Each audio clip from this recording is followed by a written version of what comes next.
थी तो झेलना तो था ही। एक दिन कीर्तन में रंजना गाना गा रही थी। अरे कमला बहन, माँ का द्वार है, यहाँ तो सब शुद्ध होकर आते हैं, फिर अपनी बहू को ब्रश भी नहीं करवाती तुम। दूर से पीले पीले दांत भक्ति में बाधा उत्पन्न कर रहे हैं। अरे कोई 2 साल की बच्ची थोड़ी ना लेकर आई हूँ मैं बहू बनाकर। अच्छी खासी लड़की है, अरे कैसे करवाऊं ब्रश, ये तो उसे खुद करना चाहिए ना। अब माँ बाप तो इसके जैसे तैसे निपटा दिए, ये नहीं सोचा कि सास कैसे संभालेगी। सास बहू को लेकर घर आ जाती है, लेकिन सोच लेती है कि आप इसे लेकर कहीं नहीं जाएगी। अगले रोज बहू कहती है, अरे क्या हो गया, मंदिर नहीं जाना क्या? कीर्तन का वक्त हो रहा है। मेरी मधुर वाणी से कान्हा जी जागते हैं और सोते हैं। आप तो जानती है ना उनकी भक्ति में कितना मन लगता है मेरा। वो क्या है ना, तबीयत ठीक नहीं लग रही है मेरी, आराम करूंगी मैं।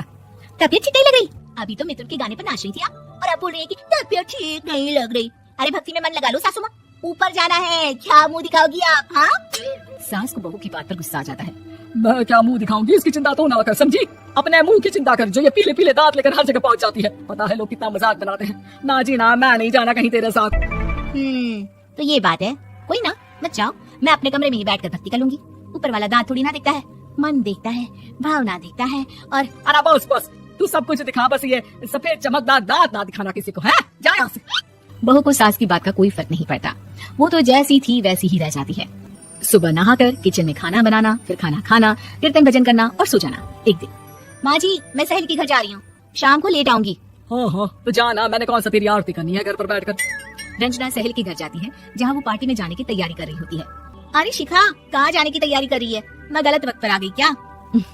अरे नहीं यार, उल्टा सही वक्त पर आ गया। मैंने ये साड़ी और ज्वेलरी निकाली है यार, शाम को इनके ऑफिस की एक पार्टी में जाना है। बताना कैसा लग रहा है ये सब? नहीं यार, इस ड्रेस के साथ तो वो वाली ज्वेलरी अच्छी लगेगी। हाँ हाँ सही बोल रही है, मैंने ध्यान ही नहीं दिया। वैसे तो हमेशा से मस्त फैशन सेंस रखती है।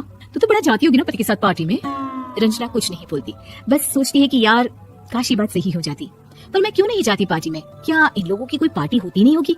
रंजना घर आती है और रात में पति से सवाल करती है, एक बात बताइए, आप मुझे किसी पार्टी में क्यों नहीं ले जाते? क्या आपके यहाँ ऑफिस में पार्टी नहीं होती? पति बेचारा क्या कहता कि दांत पीले हैं तुम्हारे इसलिए। अरे कोई पार्टी होती नहीं हम लोगों के ऑफिस में, तो कहाँ से लेकर जाऊँ? और मार्केट, मॉल, कहीं वीकेंड घूमना, कहीं तो। अरे यार सारे हफ्ते में एक छुट्टी मिलती है, तो सोचता हूँ कि आराम ही कर लूँ। क्यों? रंजना मन मार के रह जाती है। पहले कभी सास के साथ मंदिर जाया करती थी, लेकिन वो भी सास ने ले जाना बंद कर दिया। घर बैठी बैठी रंजना बोर हो जाती है। तभी उसे आइडिया आता है और वो माई के जाने का सोचती है। सासू माँ, 2 दिनों के लिए मम्मी के घर जा रही हूँ। अच्छा ठीक है, आराम से जा। और हाँ, माँ से कुछ अच्छी आदत सीख कर आना कि कैसे शरीर के हर भाग की तरह दांतों की सफाई भी जरूरी होती है, समझी? शुरू हो गई ना आप? वो लोग आपकी तरह नहीं है कि छोटी छोटी बात का बतंगड़ बना दे। उन लोगों के लिए मैं मायने रखती हूँ, ना कि मेरे पीले पीले दांत। रंजना माँ को बिना बताए उन लोगों को सरप्राइज देती है, लेकिन जैसे ही वो दरवाजे पर पहुंचती है, अंदर देखती है कि घर वाले कहीं जा रहे होते हैं। अब माँ, काश रंजना दीदी के दांतों वाली प्रॉब्लम नहीं होती, तो वो भी हम लोगों के साथ चलती ना बुआ जी की बेटी की शादी में। हाँ बेटा, लेकिन अब उसे कौन समझाए कि उसको उसके पीले दांत नहीं दिखते, लेकिन उसके आसपास के लोगों को कितना एम्बैरेसिंग फील कराते हैं। मुझे तो कितनी बार उसके स्कूल की टीचर ने शिकायत की कि उसके साथ कोई लड़की बैठना भी नहीं चाहती, और ना ही कॉलेज में कोई उससे बात करना चाहता था। लेकिन पता नहीं क्यों उसे ये बात समझ में ही नहीं आती। कोई कमी नहीं है उस लड़की में, बस यही कि दांत पीले हैं। वो तो भला हो जीजा जी और उनकी माँ का, जो दीदी को जैसी है वैसे ही रखा हुआ है। रंजना को अपने घर वालों की बात सुनकर बहुत दुख होता है। वो सोचती है कि वो क्या करे, लेकिन फिर वो सीधा डेंटिस्ट के पास जाती है, अपने दांत चमकाती है और कसम खाती है कि वो रोज ब्रश करेगी। और क्या हो गया, तुम तो 2 दिनों के लिए गई थी ना, पर कोई ना, अच्छा है, चलो आ गई तो। रंजना सास के सामने आकर खड़ी हो जाती है और पूरी स्माइल करती है, उसके चमकदार दांतों को दिखाती हुई। चलो मंदिर।